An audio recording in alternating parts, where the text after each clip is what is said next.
มื้อนี้เป็นมื้อต่อมาได้พี่น้องเอ้ยหลังจากที่คลิปก่อนอันที่เฮาลงไปเมื่อกี้นี่ยังบ่ทันได้แล้ววันนี้สืบต่ออีกเป็นมื้อที่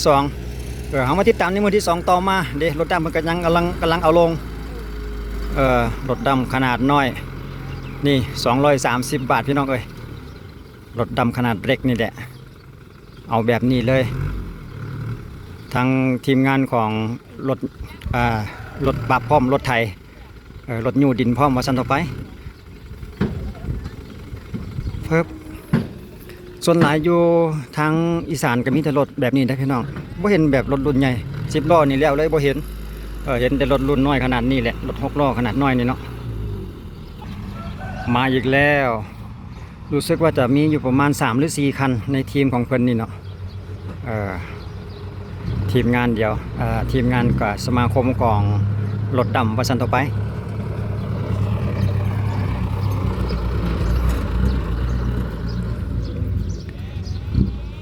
กันคือจังยกตัวอย่างคือฟังแล้วนี่อาจจะบ่ทันได้มีอันที่ว่ารับจ้างถมที่นะจะบ่ใช้รถรุ่นนี้เนาะส่วนใหญ่จะเป็นรุ่นกลางขึ้นไปรุ่นกลางนอกจากหันก็เป็นแบบ10ล้อเลยเข้าไปแบบจำเลยเนาะเฮ็ดยกอาจจะมีการเก็บปี้ไปนำคือกันแล้วพี่น้องเอ้ยจดปี้เก็บปี้ไป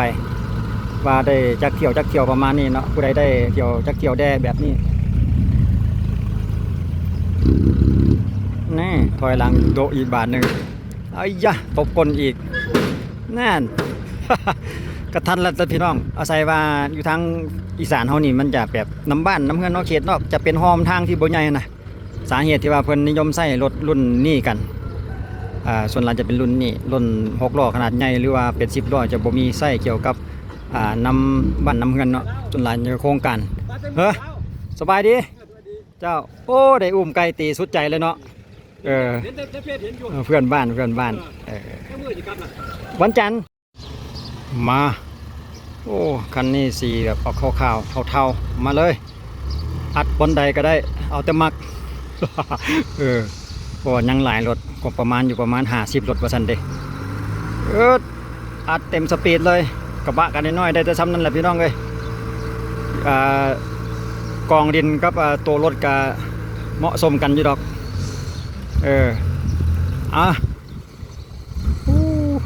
แลนมาไล่กันมาเลยคันสีขาวจะมีหลายคันอยู่ได้นี่กิจการผมทีอยู่ในเขตบ้านเบาน้อยพี่น้องบ้านเบาน้อยอำเภอคูเมืองนั่นเองเนาะสำหรับบ้านของข้าพเจ้าเองถอยโอ้ไปไงมาไงพี่น้องเกี่ยวกับรถดำขนาดเล็กนี่เนาะซอยน้อยหอมน้อยก็ไปได้เหตุผลที่ว่าเป็นใช้รถรุ่นน้อยนั่นเองเนาะมาเบิ่งลีลาการเทดินคันนี้อีกทีหนึ่งก่อนเติบจำเลย บ่ต้องรีรอยกขึ้นทันทีทันใดโอ้คันนี้คือมีหญ้าหลายแท้สงสัยลอกหน้าดินอยู่ทงให้ทงหน้าคุณบ่จักบางเทื่ออาจจะเป็นสวนบางเทื่อก็อาจจะเป็นเนินดินแล้วแต่เพิ่นจะมีได้ดินอยู่จุดใดเนาะเป็นบ่อดินอยู่จุดใดนั่นเองดินจะเป็นลักษณะนี้ทั้งหมดเลยพี่น้องดินแบบดินทรายจะเป็นดินทรายเขตอีสานบ้านเฮานี่ก็จะเป็นดินเมิดแหละอยู่ในเขตบุรีรัมย์เขตเฮานี่นะทางอีสานตอนล่างนี่นะนี่พอดีเจอป้ายรถหาเสียงมาพอดีเบอร์37เบอร์6นี่ได้จุดประสงค์ข้าพเจ้ากลับมาเพื่อเลือกตั้งนี่แหละภายในวันที่8วันที่8เดือนกุมภาเอาถอยตึกนี่ขึ้นนนหน่อยหนึ่ง จำเลยเอาเดี๋ยวหลังจากนี้เราจะเบิ่งบรรยากาศการนู่ดินอีกทีหนึ่งของรถไทยเขาเนาะของรถคูโบต้าเปิดกำลังจอดท่าเพื่อที่จะเตรียมมาให้มันได้ละลายก่อนมาสั่นดิมันได้ละลายก่อนจังขึ้นปาดจอมเดียวเลยว่าสั่นไปทางออกไปตบก้นนี่ของแท้หล่อนดีปานย่างเนาะกระบะแปลนไม่ไล่วะลักษณะนี้ก็คือเดียวกันเนาะนับเที่ยว นี่เอาทางอีกอู้ตบก้นได้อย่างสวยงาม เออโอ้มาเป็นขบวนเลยบาทนี่2-3 คันทีมงานเดียวอ๋อนี่เต็มแบบจุๆเลยพี่น้องเอ้ยจนล้นกระบะเลยนี่สุดยอดบอเต็มจนล้นวะเบิ่งไหมจะไรเกียร์รุดอีกแล้ว เด็ดกูกัดการทะบาทนี่เอาเต็ดหรือว่าเต็ดโอ้ใส่คุ้มค่าอีหลีอ่างเข้าไปปึ๊บติดแอร์ธรรมชาติอย่างหวานเจี๊ยบเลยสำหรับไอ้เบาน้อยนี่นะโอ้ยเต็มที่แล้วพี่น้องเอ้ยเอาโจดปีอีกปีอีกโตโยต้าสลับคันนี้เอาไปมาจำนวนประมาณ100 กว่าเพราะฉะนั้นดิ50ว่าจะเอา50แล้วบ่พอก็เลยเพิ่มเข้าไปอีกเพิ่มเข้าไปอีกประมาณ100 กว่าจนเต็มบ่แน่ใจว่าจะเป็น100เท่าใดเพราะว่าเอาจนเต็มพื้นที่เนาะเอาจนเต็มหน้าทางนี่เลยเทคนิคการปรับก็ต้องรอให้มันเต็มเป็นจำนวนหลายสักก่อนจังขึ้นบาทเดียวมันจะง่ายว่าซั่นเด้เทคนิคของเพื่อนก็มีประมาณนี้เนาะแต่ว่าดินอยู่นี่มันเป็นดินแบบทรายเฮ็ดง่ายอยู่คิดว่าบ่แม่นดินเป็นก้อนใหญ่นะดินแล้วๆดินทรายสะง่ายสำหรับเขตอีสานก็เป็นดินประมาณนี้หลังจากนั้นเรามาเบิ่งลีลาการยูดินปรับดินของปูปตาคันนี้อีกทีหนึ่ง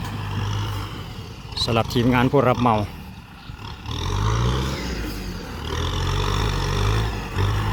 รู้สึกว่าจะได้อยู่ประมาณเครื่องดินแล้วเนาะ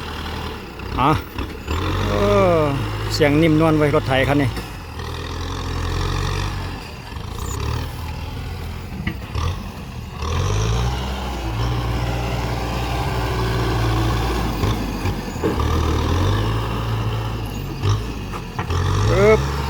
มา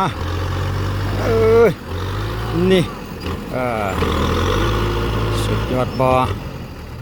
เทคนิคเดียวกันพี่น้องเลยลีลาการยูดินก็ได้วางลงฮีดถอยหลังโอ้หวานเจี๊ยบเลยพี่น้องเอ้ยง่ายๆดินทราย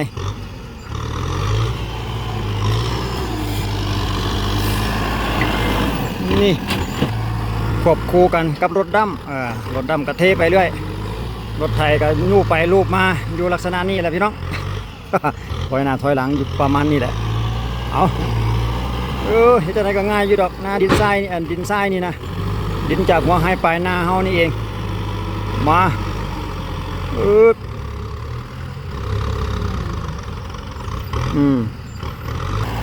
ถอยไปเดินหน้าถอยไปอยู่ประมาณนั้นรถดำก็มาอีกคันหนึ่งแล้วกับคูปต้า M 6040พี่น้องบริการเกี่ยวกับปรับดินปรับดอนตั้งลำซ้ายตั้งลำขวาไปก็มีเพียงสำนี้แหละพี่น้องเอาเรื่องราคามาบอกสู่กันฟังเนาะว่าทางอีสานบ้านเฮาเพิ่นก็อยู่เขตบ้านข้าพเจ้านี่คืออำเภอคูเมืองนี่รถหนึ่งก็230 บาทต่อ1 คันรถ6 ล้อน้อยรวมทั้งปรับพร้อมสำหรับราคาดินในปัจจุบันช่วงฤดูเดือนกุมภาพันธ์ปี2026ให้ทุกท่านได้ติดตามได้รับชมการอยู่การเฮ็ดราคาดินในปัจจุบันนี้กับเพียงเท่านี้พี่น้องเอาไว้เจอกันในคลิปต่อไปสำหรับคลิปนี้ขอบใจสบายดี